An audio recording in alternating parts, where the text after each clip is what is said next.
Now from Newcastle, Delaware, a debate between the four candidates running for the Senate.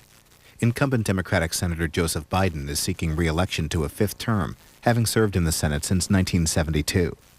He's opposed by Republican Ray Clatworthy, Libertarian Mark Jones, and Jacqueline Kossoff of the Natural Law Party. This debate's 1 hour.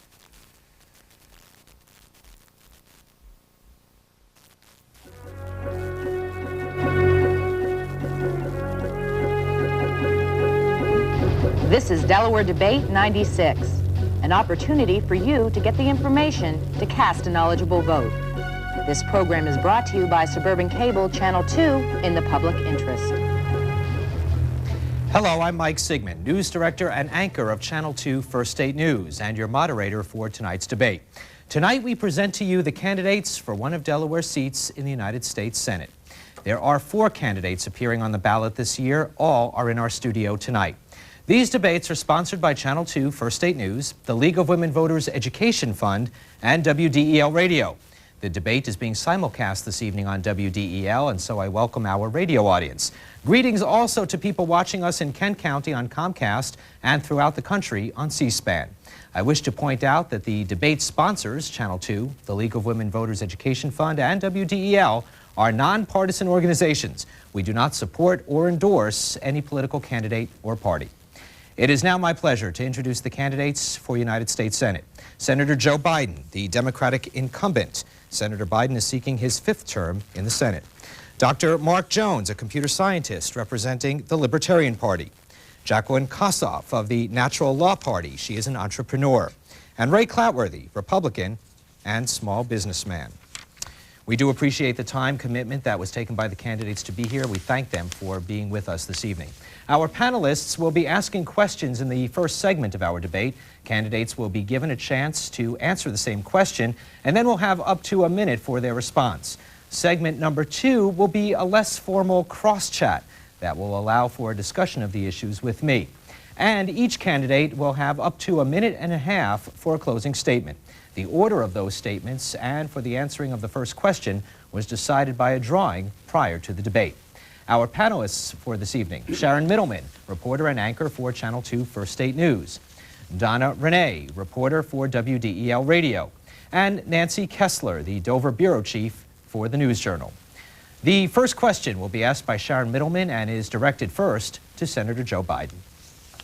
If you are elected or re-elected senator in your case, what is the #1 issue that you would want to tackle in the Senate this coming session? Just one issue, your #1 priority. I'd like to do, Sharon, for the national drug problem what I was able to do for the national crime problem, and that is come up with a national strategy that attack drugs, particularly as it is infecting the young people of America, with a comprehensive strategy in the same way I did the Biden crime law. That would be my #1 priority. Okay, same question right now, and we go to Dr. Mark Jones. Well, I'm tempted to touch drug policy, but I guess I have to say that the national debt is the #1 issue. The 2 old parties in Washington, the Republicans and Democrats, have dropped the ball on this issue. They found that they can, basically, they're very successful at getting reelected, but they're very bad at public policy. And the reason why is because they buy votes with the money of future generations. By my age alone and my presence in Washington, I could make a big difference, but most importantly, we're not going to address this debt problem until the voters, and the voters of Delaware, the first state to ratify the Constitution, send a clear message that enough is enough, that once and for all, we have to address this debt issue and not push it off another 6 years, 10 years. I'm not sure that our nation can survive putting this off forever, and it's time to address that issue. Jacqueline Kossoff. What I would address first is the human resource that is our most precious resource. And at first I would attempt with the spiraling healthcare problem. What we need to do is bring in prevention for our healthcare issues. And if we have prevention, we can then address reimbursement, which is not proper or allowed at this time with our present policies. And Republican Ray Clatworthy. Thank you, Mike. We need to understand what our government can do and what it cannot do. Even our president says the era of big government's over. A government hasn't been able to fulfill all its promises and pledges, and I think I can help make a difference. I'm a small business person. I can bring some real-world experience. I know how to deal with limited resources, and I've got a lot of community service. I've served on hospital boards, served on the YMCA boards, church boards, and I believe that kind of community experience is needed. I'm a veteran. Very few people in Congress today understand veterans' needs and requirements. So my real-world experience can make a difference. So our government can be more efficient, smarter, and more responsive to its people's needs. The next question comes from Donna Renee of WDEL and is directed first to Mark Jones. Good evening. Very simple question. What do you think of one another's campaign ads? Campaign ads. Well, I don't think much of my own because I unfortunately don't have any. I think that the campaign ads from the Republicrats, if I may call them that, that's a new term for some of you, I suppose, but that's basically, I see the two old parties as a hybrid of each other, two wings of the same bird. I don't hear them talking about the important issues. I don't hear any real solutions to our national debt, which is my most important issue. In terms of the crime problem, they don't really offer any solutions, just more of the same. And as far as seeing the negativity of these ads, I smile because I would love to see the negativity increase. Forgive me, but because there's nothing good to say about those two old parties, is there? All they can do is tear each other down, and I wish they'd hurry up and do that so that the Libertarians can solve these problems that they made. Ms. Kossoff. I am a very new voice in the political arena, and the reason for that is because mudslinging is big and popular within campaigning. And so I was really never able to listen to that. With the Natural Law Party, we bring a refreshing, forward-looking platform, so it's all for the benefit for all of us. So that's how I feel about the campaigning. Mr. Clatworthy. Well, frankly, I'm disappointed in Senator Biden's ads. Frankly, they were put out there to take attention off of his voting record, in my opinion. He has accused me of trying to dismantle the Social Security system, which is an ambitious accusation, obviously. I happen to want to fix something. Today we have raids on the Social Security Trust Fund. That's wrong. I want to explore some new ideas. Senator Biden has voted to increase taxes on Social Security, so to deflect attention from his record, he has gone out with, we believe, a very disingenuous campaign. He has also portrayed himself as now someone, as a conservative during this election year. He has been someone who's voted 6 times against the balanced budget amendment to the Constitution. He's voted against tax cuts with regularity. And in this particular point in time, to say that he's for those kinds of measures, long-term capital gains tax relief, $500 child tax credits, once again is very inconsistent with his voting record. All right, the issue is campaign ads. Senator Biden. I think you just heard them. I think you just heard the campaign ads, and I find them expected, disappointing, and inaccurate. But that's for the voters to decide whether they like Mr. Clatworthy's ads. I've yet to see an ad that Mr. Clatworthy ran saying, this is my position on how I'm going to balance the budget, or this is my position on why I want to do away with the assault weapons ban, or this is why I want the constitutional amendment on banning all abortions. I've not heard anything that he said. I've heard him characterize me. For example, he characterizes me traveling exotic places all over the world, etc. Last 6 years, I've traveled 3 times, twice to Bosnia and once to Northern Ireland. I'd invite him to come with me, put on the flak jacket and come. He's worn those before, more than I have. You know, I mean, but I understand how handlers are too. And when you haven't run before and you get outside guys coming in, running your ads, you're bound to get that. Okay, time now for our next question. We go to Nancy Kessler from the News Journal. It's directed first to Jacqueline Kossoff. There have been several versions of the balanced budget amendment to the Constitution introduced in Congress over the years. Would each of you please explain to me which version, and be specific about the elements it contains, you would support? The balanced budget by Dr. John Hagelin says that he will balance the budget by 1999, with a 10% flat tax by the year 2002. He promotes pro-growth. He promotes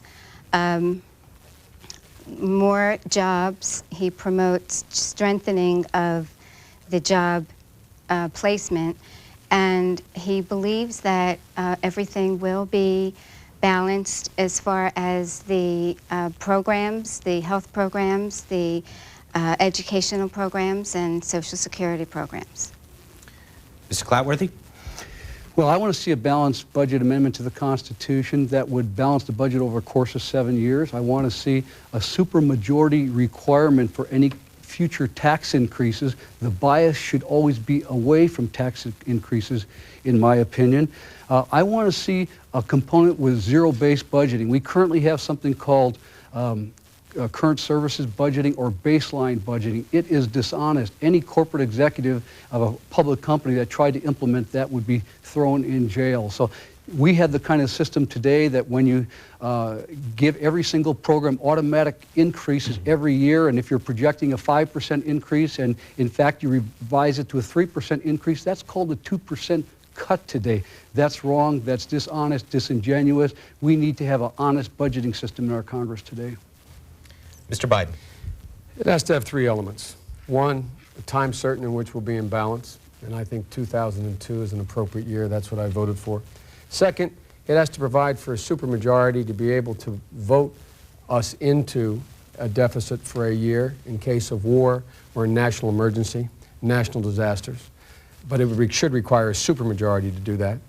And with regard to a supermajority for taxes being raised, there should also be a supermajority for tax loopholes. Tax loopholes. If you're going to pass a tax expenditure that is not universal, affecting all people, when you say XYZ company is going to get the following loophole, there should be a supermajority for that. And last, and most importantly, the ideal balanced budget amendment should exempt Social Security. It should not be counted for purposes of whether or not the budget is balanced or imbalanced because there's a surplus. It should be put in a separate fund. Dr. Jones? Well, the senator and most everyone in Washington seems to agree that we should wait until 2002 to balance the budget. I'm not sure that we can wait that long. I'm not sure that we can can guarantee that there will not be an economic collapse between now and then. I want a balanced budget now. Years ago, there was the Graham-Rudman Amendment, and there was law, and there were all these, congratulations of everyone in Washington that they did such a great job.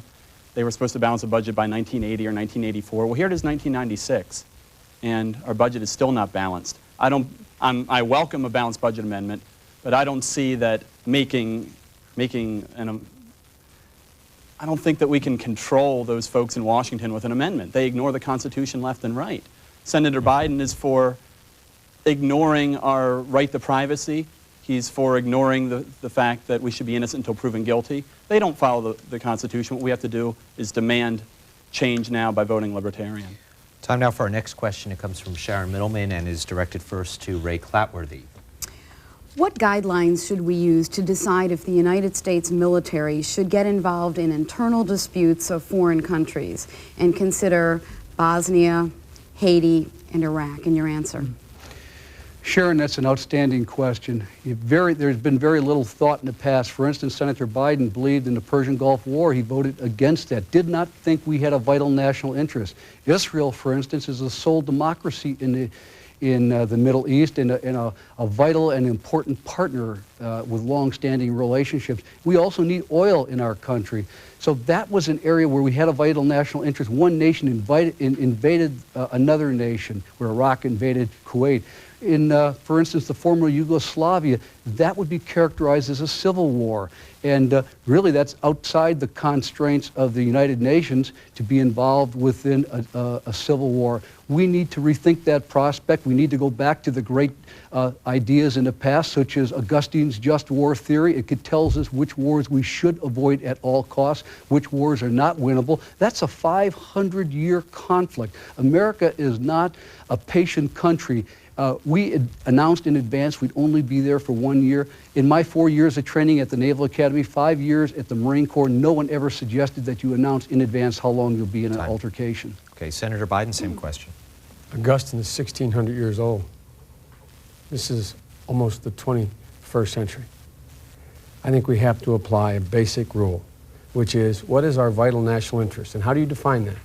You define that based on whether or not the impact of whatever the conflict is, wherever it is, if it were to spill over, or if it were to get out of control, will we be negatively impacted?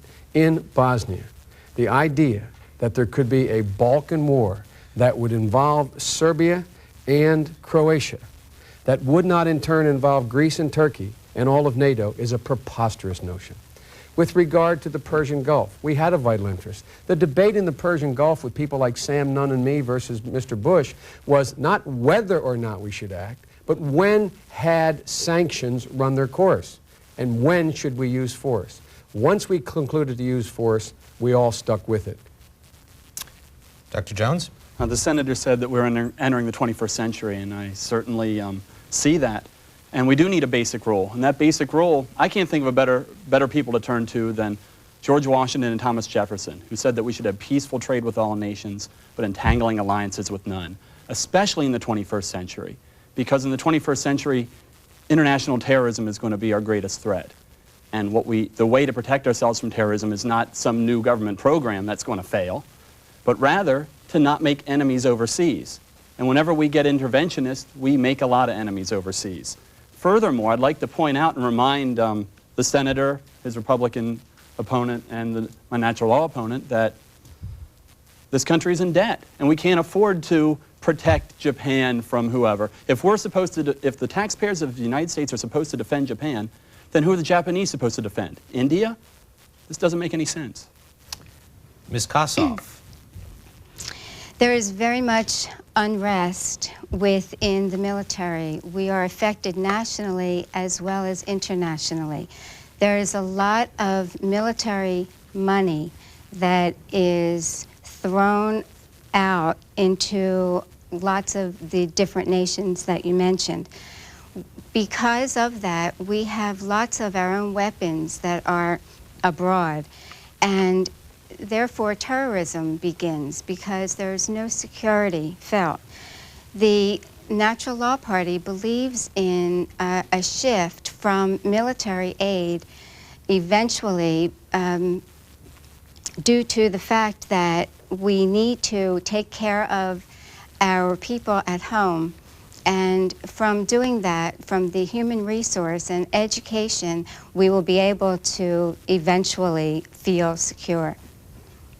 Next question comes from Donna Renee from WDEL and is directed first to Senator Biden. Senator, should campaign finance reform include limits on out-of-state contributions? Yes, if in fact you limit soft money. Now, for example, I've raised over $600,000 here in the state of Delaware from over 1,800 contributors. But if this were a race that the national parties thought was a closely contested race like you see in New Jersey, the Republican Party, with the soft money they have available, could put in here millions of dollars. If you notice those ads run in New Jersey, they say paid for by the Republican Party or paid for by the Democratic Party. They don't say paid for by Torricelli, like the ads that Mr. Clatworthy and I run. We say paid for by Citizens for Biden or paid for by Ray Clatworthy, etc. So you can't have one without the other. If you limit out-of-state contributions and then allow this hemorrhaging of money to come into states to the political party, and then the state political party can take a $1 million check written by John Doe and run against Ray Clatworthy or Joe Biden or any of our other opponents and do it without reservation, that's no limit. So soft money, in-state money, would be fine if you did both. Dr. Jones? Well, I really welcome that question. As far as putting limits on where money comes from, I reject that because I don't see such a law as having any good effect. I think that the two old parties will find a way around it.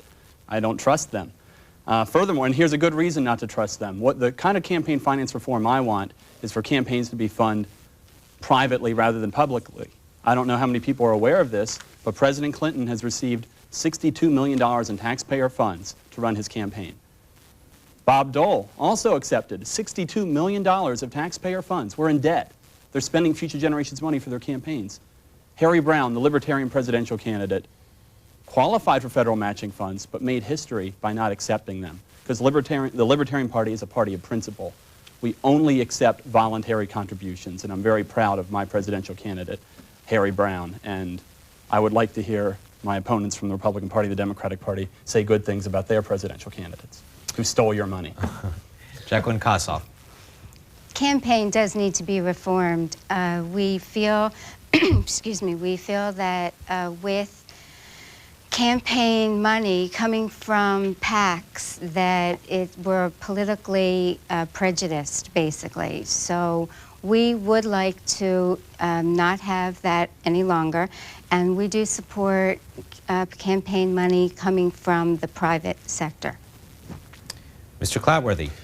Senator Biden in the 1990 election cycle received 93% of his listed contributions from outside the state of Delaware, with trial lawyers being the single biggest contributor group.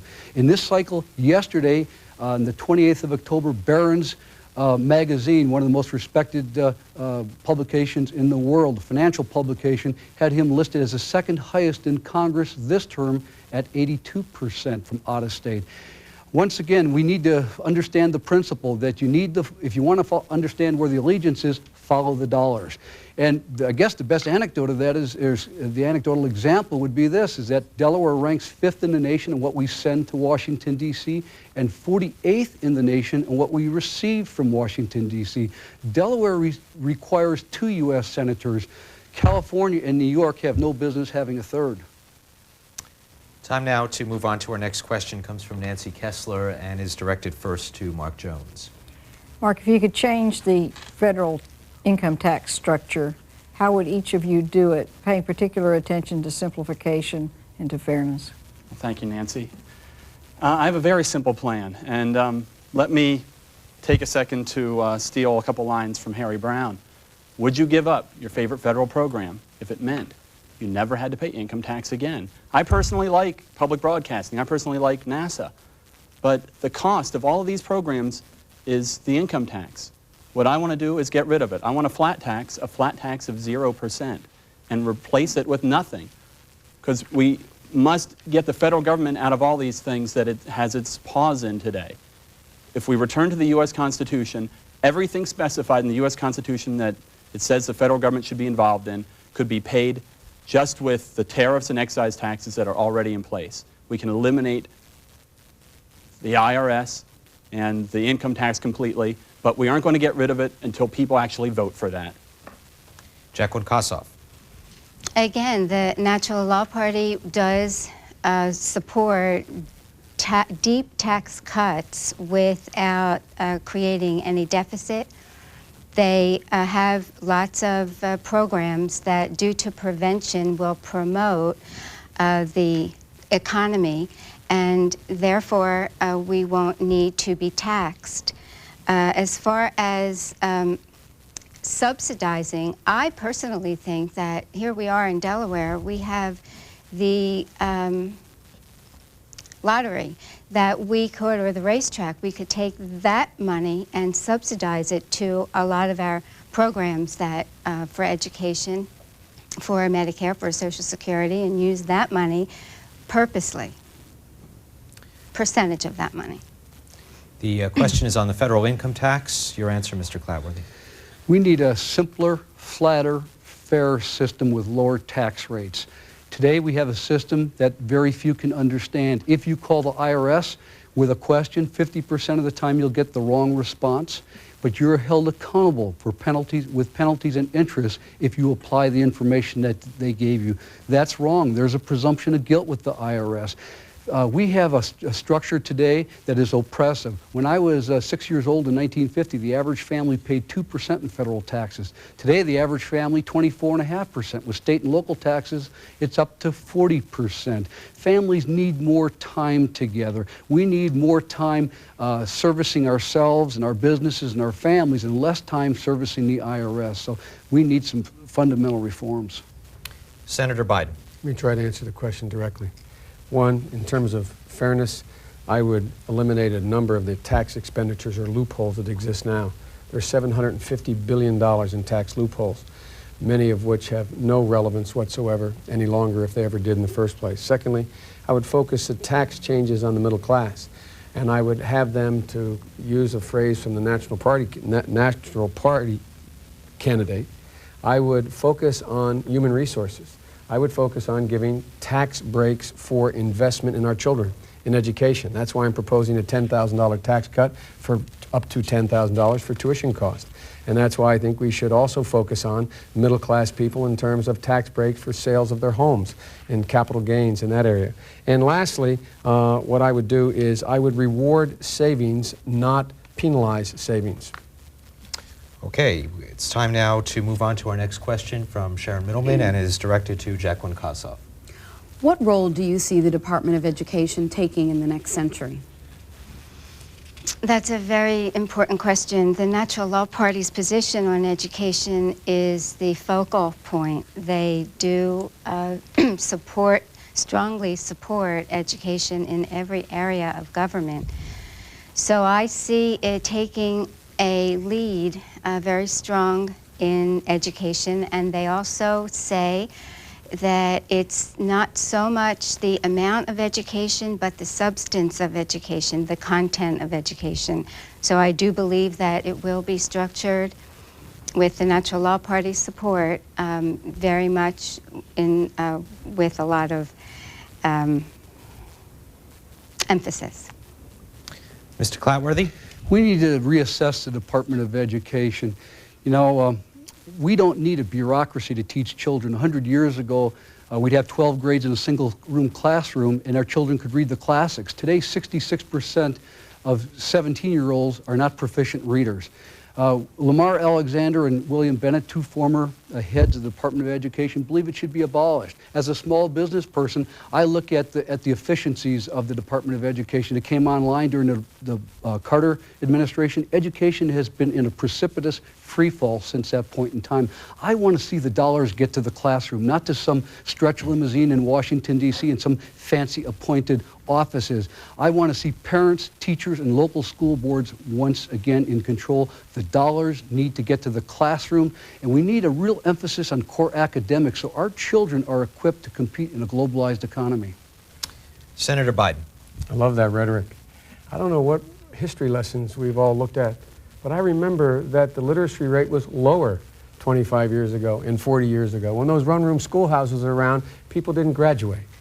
And so I don't know where this nostalgic notion that back in the old days we read the classics, number one. Number two, the Department of Education is vital. My friend, Mr. Clatworthy, wants to eliminate the Department of Education. I assume with it all the programs that are involved. Let's put it in perspective. The federal government accounts for 7% of all the money spent on education. It should go two places: to equalizing the disparities that exist within our nation, that is, providing for monies for Head Start, providing for monies for impacts on local school districts like the Dover Air Force Base, dropping all those kids on a school district with no tax base. And it should take the rest of its resources and make available access to higher education for students who are intellectually and academically qualified through student loan programs, Pell Grants, and scholarships. And in conclusion, it seems to me there's no greater difference my friend and I have than his notion of where education was and where it's going and where I think it is and where it should be. Dr. Jones. I'm a little confused at that very ending, where it should be, but okay, yeah. But I taught computer science to hundreds of college students. I've been in the classroom as a student for far too long, probably, and as a teacher for quite a while. I never saw any need for any bureaucrat to help me out. I never wanted a bureaucrat involved in anything that I did. And in the 21st century, education is going to be far too important to allow the federal government, which is kind of like the reverse of King Midas. Instead of turning everything it touches to gold, it turns it into something that I won't mention here. The federal government just messes things up when it gets involved, and education is far too important to allow the federal government to muck around with. I want parents to have more influence with educators. I don't want bureaucrats in between the consumers and the producers of education. Okay, we have time for one more round of questioning. Comes from Donna Renee, and your question first goes to Ray Clatworthy. Mr. Clatworthy, how much of the Christian Coalition agenda do you agree or disagree with? Okay, first I want to respond to Senator Biden, and I will answer your question, Donna Renee, but I want to respond to Senator Biden's comments with respect to the Department of Education. It's interesting, he's such a strong advocate of it, yet he went to private school, and his children, he didn't allow them to take the risk of going to public schools. He sent them off to fancy private schools. So he is in the grip of the teachers' unions. Let's not forget that. That's an important thing to recognize. And he even voted against allowing children in violent-prone schools to escape the clutches of those schools and exercise some vouchers to get in other, maybe go to a Catholic school. With respect to the Christian Coalition, we have all kinds of support. And I'm not a member of the Christian Coalition, but we have support. People are pro-life, pro-choice, all different kinds of agendas. People recognize our government has to change. It has to become smarter, more responsive. And I enjoin anybody to join our campaign. Moving on now, Senator Biden. I assume, based on what I know, Mr. Clatworthy agrees with everything the Christian Coalition says based on the voter guide they put out. I just saw the voter guide. They said he's for everything, therefore, and they say I'm against everything, therefore.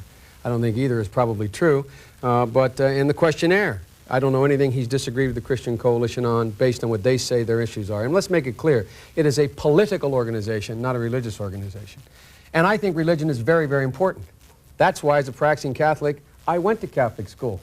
It didn't have anything to do with anything else other than I wanted to go to a Catholic school. My parents wanted me to go, and I want my children in a Catholic school, so they went to a Catholic school. And so whether or not that has anything to do with whether or not you support education and access to higher education for people is beyond my understanding and comprehension. The fact of the matter is people should have choices. The federal government, if local districts want to make a decision about vouchers, that's their business. There's limited federal dollars. It should go for higher education and helping qualified students get higher education. Dr. Jones? I respect people from all kinds of faith. In terms of how the Christian Coalition plays in with this, I think of the battle over whether we should have Bible readings in schools versus, say, other people want to give away condoms in schools. The libertarian solution is a very simple one. It says that government divides us when we need not be divided. How about we get government out of it? If you want your children to go to a school that has Bible readings, great, send them there. If you want to send your children to a school that gives away condoms, great, send them there. And let's not have this one-size-fits-all. The government mandates that everyone must go to school X or be penalized severely financially, and then have people fighting over what the one-size-fits-all is going to be in that district. I want freedom to reign, and whenever we get the government out of it, we can all agree to disagree about so much, and we can have peace in our society. Can't we all get along? Jacqueline Kossoff. The Christian Coalition met with Dr. Hagelin and sat and spoke with him for quite a while. They did appreciate a lot of his views, and they felt that his prevention, his scientifically proven solutions that he brings to government was very helpful in regards to the human resource, the developing of the human resource, the creativity and intelligence of their, as far as educating goes. Once they become groomed as far as their creativity and intelligence, it all is supportive and proven, and everyone then therefore is happier for the good of it. Okay, I want to thank our candidates and our panelists. We'll get to thank them a little bit more in depth later on. But now we move on to the next part of our debate. This segment is going to be a cross-chat, and the candidates will have an opportunity to discuss a number of issues with me. And let me first deal with the topic of education so we don't go too far afield and explore it a little bit more in depth. Mr. Clatworthy, you mentioned that the senator is supported by the teachers union. In fact, the Delaware State Education Association did announce that endorsement last week. Yes. First of all, what's wrong with that? And if the teachers find that the senator is doing a good job, isn't that a good sign? That's very different, Mike. Let me educate you on what the problem is with respect to that endorsement. You know, I have actually worked with the schools.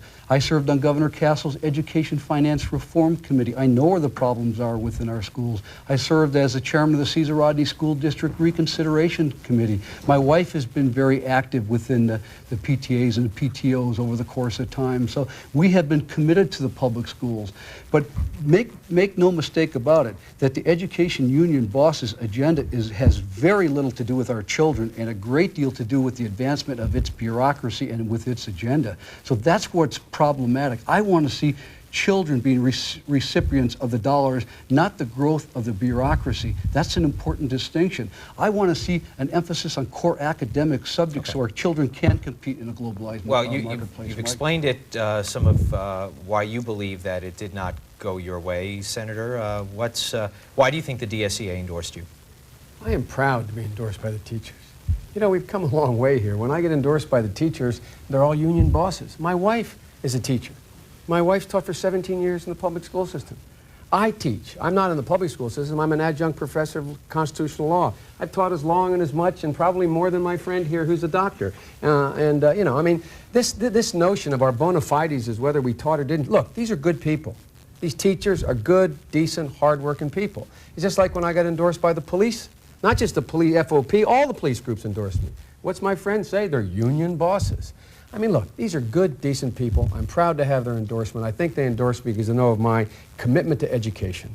I think that's why they endorse me. You have to ask them, though. Let me make a point here. I know a few teachers who are libertarians, yet they give money to the teachers' union because there is an insurance available that they cannot get elsewhere.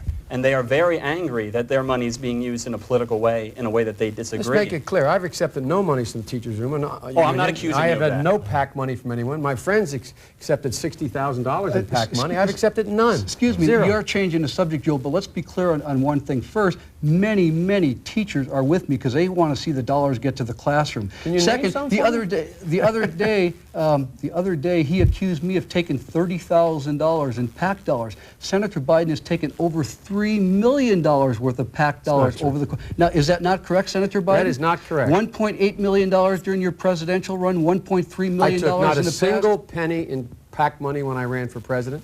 I took PAC money my first 3 campaigns. It became so clear to me that people did not like it. I announced I would not take PAC money. I've taken no PAC money this cycle, which means since 1990, and I've taken no PAC money when I ran for president. How much have you taken over the course of your career? Let's be clear. How many dollars in PAC? I don't know how much I've taken. Approximately. You said any number you want. Approximately. I have no notion what it was. Could it be over $1 million? It could be over $1 million. Well, why would you challenge me over taking $30,000? Because when it became clear to everyone it's a bad way to do business, I stopped. Oh, I see. When Joe Biden's done, then it's all over. Well, Joe, listen, let me explain something to you. Most of your dollars that were carried over from the last election cycle included those PAC dollars that you accumulated. That is not true.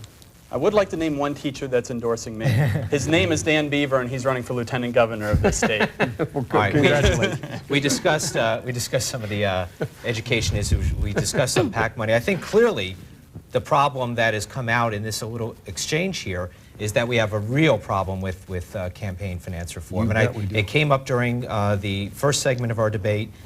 Senator Biden mentioned soft money. Clearly, that is not the way to go. If all these contributions can come in from for the party, and yet you as individuals are restricted.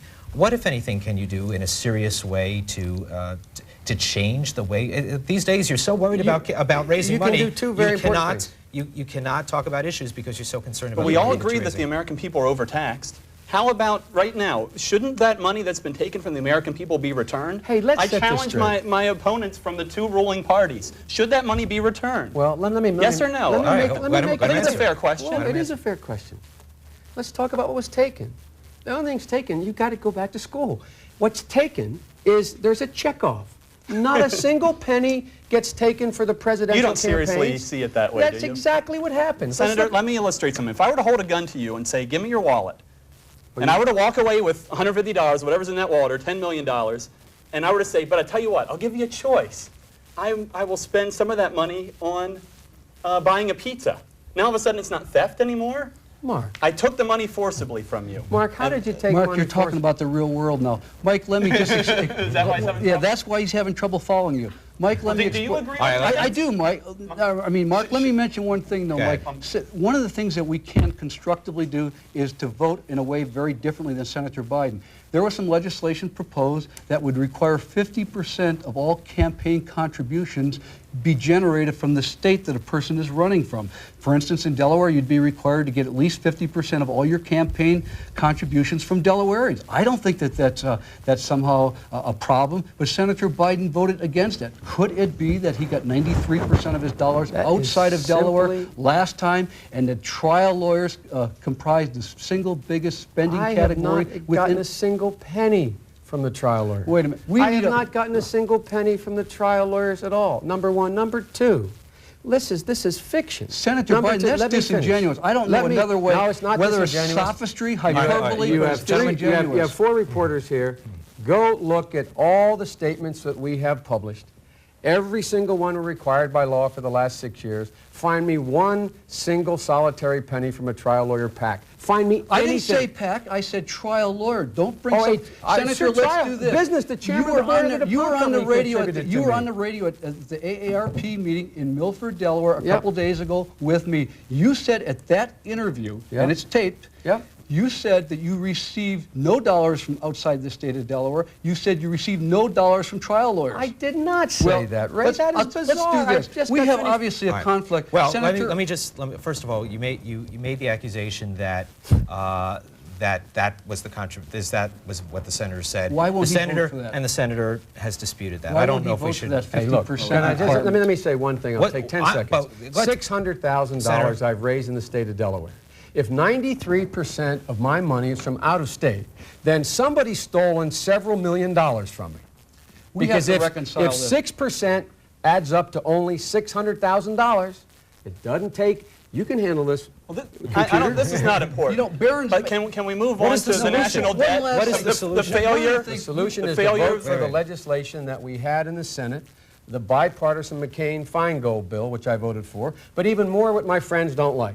I think we should take private money out of. I disagree with all of them. We should take private money out of this and be emboldened and entitled to answer only to the taxpayers. Let them check off if they wish to spend any money, set spending limits on how much you can spend in each state, and only take the money that people voluntarily check off if they wish to contribute. Then you don't owe anybody anything at all. You owe future generations a lot. You're ripping. We are deeply in debt. One at a time. You'll all get it. Dr. Jones? Okay, I just want to point out we are deeply in debt. And if you want to believe that this fantasy checkoff is not coercion, let me remind you that the nation is in debt. And any time that you spend any money in Washington, it isn't these voters that are... We reduced the debt by 63%, Mark, in the last 4 years. Well, great. And how come the national debt keeps increasing? But it doesn't. Okay, you're not in touch. All right, let's let Mr. Clatworthy answer. Let me respond by saying this.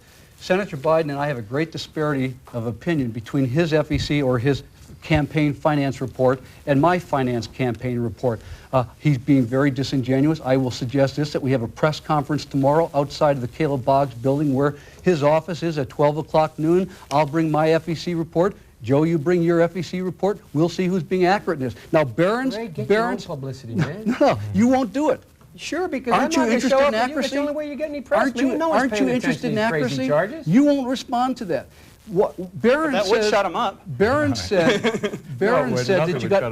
Was Barron's wrong when they said you got 82% out this cycle from out of state? Absolutely, positively wrong. Barron's is wrong. Yes. The FEC reports are wrong. The FEC reports are right. The Delaware State News. No, let's bring them tomorrow, Joel. Let's bring them tomorrow. Why don't you just take mine, show it, Ray, see if anybody shows up to pay attention to you. Well, Joe, it's a shame you won't. It's a shame you won't defend your statements. Let's move on to another issue. Because this is just back and forth. Let's deal with VA Hospital in Ellesmere. A number of folks have mentioned Veterans Affairs and Veterans Benefits.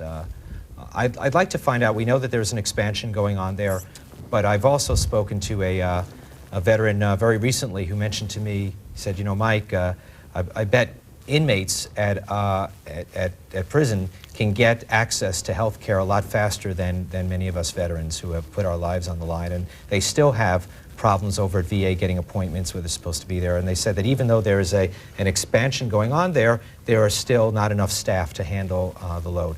I guess I want to find out from our candidates what are some of the ideas that you have for increasing and helping VA benefits while at the same time not you know, not running up the debt? Let's start with Mr. Clatworthy. We'll go down.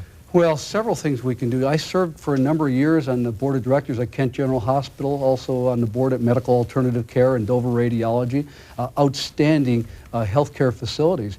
And you know, veterans hospitals don't have to be run on an inefficient basis. We can bring some of the principles from the private sector. It's not that they have a lack of dollars, but what they do is have a lack of a structure that's positioning them to operate in the kind of a efficient level that they should be. And our veterans do deserve much better care than that. And so what I would like to suggest is we take a look at privatizing on a pilot project basis some of these VA hospitals, see if the private sector can't do a better job. You know, if a veteran has any kind of money at all, they will avoid a veterans hospital like the plague, if they can possibly avoid them, because they're not treated as human beings, there's no respect given, and the medical services are questionable. They've fought for our country, they deserve better. Let's see if the private sector can't do a better job. All right, privatization is one solution. Dr. Jones? Okay, I strikingly agree on this, basically. Whenever we allow the federal government to run something, it runs it into the ground. It treats it like some rental car. And then years later, the next generation gets to inherit that rental car, and it doesn't run. Yeah, we have to privatize this. I mean, we're deeply indebted to our veterans. They put their lives on the line, and then to treat them as third-class citizens by sending them to these government-run institutions is dreadful and shameful. And we could take all that money that we're spending now and get them much better service through privatization. I have no doubt about that. It just comes from first principles. Jacqueline Kossoff? It brings to my mind to bring educational programs to the veterans would certainly help them in regards to health, to nutrition, to exercise. They would be able to learn a lot of these principles. The programs that the Natural Law Party has are scientifically proven. It would be very helpful to them. With the help of the programs, then the veterans would not have the reimbursement like I talked about earlier, because it's illegal right now in our system to have any types of reimbursements. So I believe that with the reimbursements and with prevention, we could all help out them as well. Senator Biden, what do you think about the privatization concept? I think it's malarkey. Let me explain to you why. Unlike any other sector of the economy, we guaranteed the veterans. Guaranteed them. We made a contract for their health care. Is the private market going to guarantee that? Is that what they mean when they privatize? They're going to guarantee, keep the commitment we made? Are they going to do that? Number one. Number two.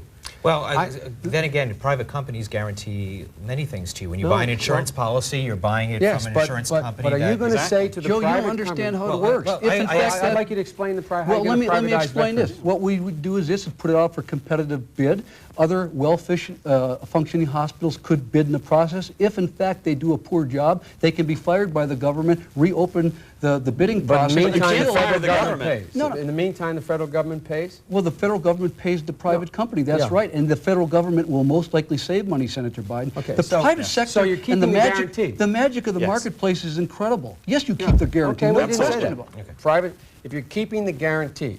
Absolutely. Number one, the reason that addition at the Ellesmere Hospital is there, I think if you ask anyone there, Democrat or Republican, is because I fought so hard to get that money there, and we lost it twice. Ask Mike Castle why that money is there. We need that investment at the hospital, number one. Number two, the way to do this, in my view, is the way the Veterans of Foreign War and the American Legion are suggesting. One of the problems is we don't have enough people peopling those hospitals, in those hospitals, either to take care of the people or enough beds to be filled. I think we should open that up, open the veterans hospitals up along the lines that the Veterans Organization is suggesting to the families of veterans, where their private insurance would pay for them to be able to use those hospitals so that we more fully utilize those hospitals. I think that is the way to do it. Once you decide to shut down the veterans hospitals, you watch and see what happens. What will happen is the commitment to veterans will fade along with that. And there is a lack of money now because this Congress has cut the veterans hospitals, has cut aid to veterans and health care benefits to veterans, and I think that's wrong. Joe, you don't understand the system, though. Those people that you just described, the family members with their private insurance, have no interest in going to a veterans hospital for care. They have no interest in that. They want to go someplace where there's a quality of services. No, the guarantee, the commitment, the covenant can remain in place, but you bring the private sector that knows what it's doing to run them efficiently. Let me tell you. Joe, you haven't been in the real world since you were 29. You haven't been in a veterans hospital. I had 2 aneurysms. I had a major embolism. I was told I had a 25% chance of living. A veterans hospital saved my life. The best doctor in the world that we could find was in a veterans hospital. This denigration of everybody who's associated in any way. Not everyone's a U.S. senator. Oh, you mean I got the good doctor at that hospital, the kid who got pulled off the There's only one best in the world. He can't serve everyone, sir. He still serves the hospital. That kid's still in the waiting room, Joe. Oh, you guys are really bad. I tell you what, man. It's different from our perspective. Gentlemen, I really resent you. Are amazing. Let's deal with, we have a few minutes for this segment. And I'm going to introduce another hot topic, and I want to give some time for that. And Ms. Kossoff, I want to also point out to you that your microphone is rubbing up against your dress there. If you could just straighten it, I'd appreciate it. Let's deal with the issue of tax cuts. We know that Bob Dole is looking for, I believe, a 15% tax cut. We know that the President Clinton has announced a number of programs that cut taxes. We hear a lot about a tax cut proposal here in this state, a 30% by Janet Reznicki, who's running for governor of Delaware. What do you think about the Bob Dole proposal? And clearly the president has come a long way by saying no at first, but it appears that he has several programs that are also leaning to cut taxes. I believe it's irresponsible to propose a tax cut without also offering significant real spending cuts, because this national debt is just increasing. That's why the libertarians say, let's get rid of all of those federal programs that aren't in the Constitution, and then we can pay off the debt by selling all of that land west of the Mississippi. Over half of it is owned by the federal government. Not right now. Okay. Sell all those, but we literally have a minute and a half left. Okay. Mr. Cloutworthy? Well, we got to understand that our families are oppressed. We have one wage earner that takes care of the federal government, another one that tries to provide for the family. That has to be changed. And, you know, when people get their take-home pay, they think that the damage has already been done quite often. But, you know, as soon as they go to the store and get a loaf of bread, there's 32 cents worth of taxes, roughly. They buy a gallon of gas, it's about another 54 cents on the gallon. If they're going to buy just $1 worth of beer, it's another 43 cents. We are being taxed to death, so we need some tax relief. There's no question about it. We literally have a minute that Ms. Kossoff and Senator Biden have to share. Ms. Kossoff? Tax cutting is a very good idea as long as there is no increase to spending, as long as there's no problem to help our deficit. Over the next 6 years, we can cut taxes by $100 billion without doing any harm to balancing the budget. I've introduced such a bill with Senator Bradley. It's been scored by CBO. The way to do it is give tax relief for education, give tax relief for middle-class taxpayers and capital gains in terms of their sale of their home and in terms of child care. Candidates, thank you very much. We asked the impossible of you earlier in the debate, which was to narrow down all our answers to 1 minute. So we do appreciate you for playing along with that, with those rules. It's time now to move on to the final part of our debate, which is a closing statement. Each of the candidates has 90 seconds, and the first closing statement comes from Senator Joe Biden. You know, my opponents, two of my opponents at least, have such a negative view of America.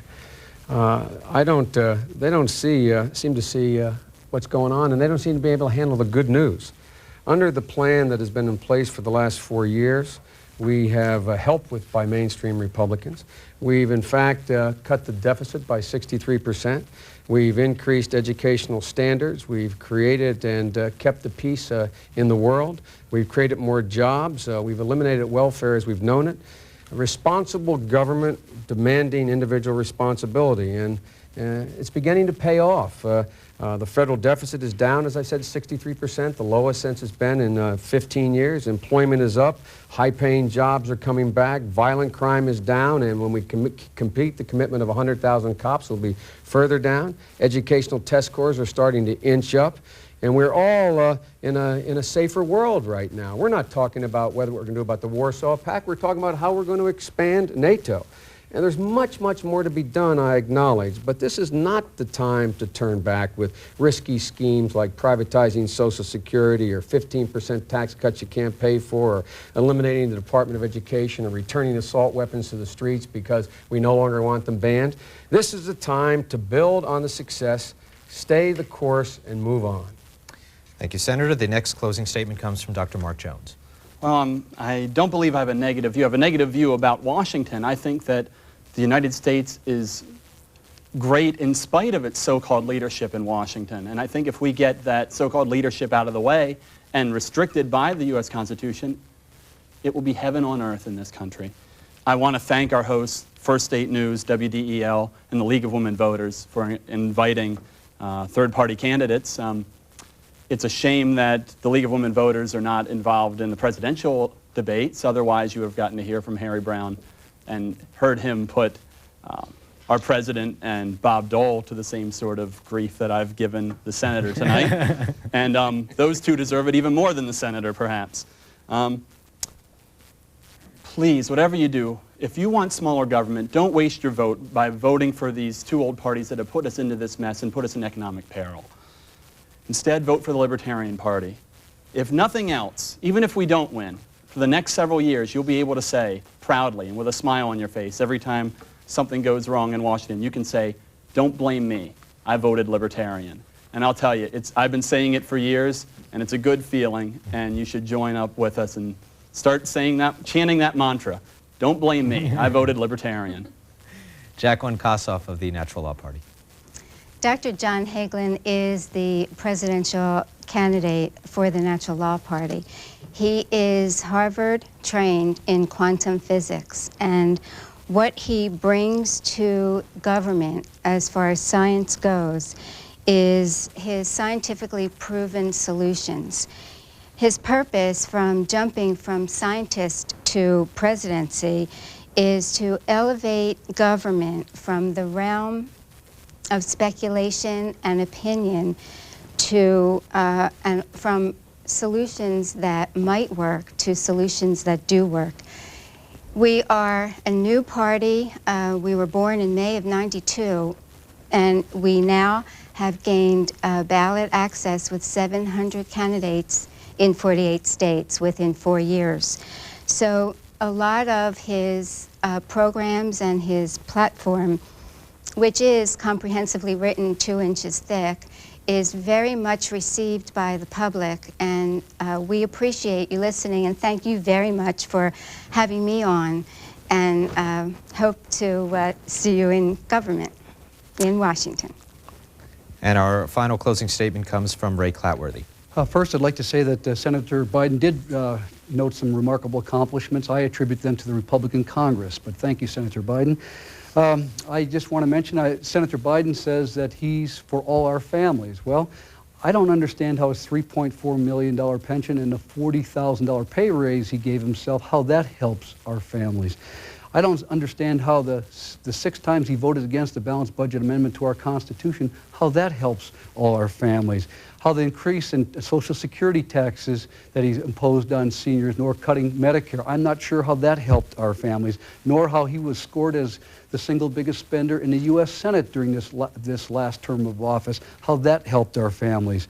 You know, frankly, Senator Biden, I believe, and I like him, we just simply can't afford him anymore. He has lost touch, and we need to send men and women to Washington, D.C. that have some real-world experience, are in touch with their communities, and can make a difference. As a small business person, I think I can help and bring the ability to work with limited resources to the table. I'm a former veteran. We need that kind of influence in Congress today. I served on Governor Castle's Education Finance Reform Committee. It is important we get our dollars directed away from bureaucrats and to our classrooms. We need to replace the soft on crime liberal judges, and certainly we need a lower tax rate for all Americans. So I would just respectfully request all Delawareans to give me an opportunity to make a difference, and I thank you very much. All right, and I do want to thank all our candidates, Ray Clatworthy, Jacqueline Kossoff, Dr. Mark Jones, and Senator Joe Biden. We do appreciate all of you being here with a very hectic campaign still ahead. We appreciate the time you spent here. Thank you for having us. And I also want to thank our panelists again for this evening, Sharon Middleman of Channel 2 First State News, Donna Renee of WDEL Radio, and Nancy Kessler of the News Journal. Thank you for being here, and I know it was tempting. You probably wanted to jump in during the cross chat, and so I do appreciate your restraint. And I also want to let you know that you have heard all the debates here on Channel 2 and WDEL during this campaign season. Now it's time to use that information and vote. Election Day is Tuesday, November 5th. Make sure you also watch that vote count. Tuesday night on Channel 2, our election results coverage begins at 9 p.m. You'll get complete returns, candidate reactions, expert analysis, and a unique program featuring the opinions of Delaware high school students. What are the voters in the 21st century thinking? You can find out beginning at 9 p.m. Tuesday, November 5th, only on Suburban Cable, Channel 2. And for Channel 2, the League of Women Voters, WDEL, Comcast Cable, and C-SPAN, I'm Mike Sigmund. Have a good night. Thank you for joining us. Coming up, the Montana Senate debate.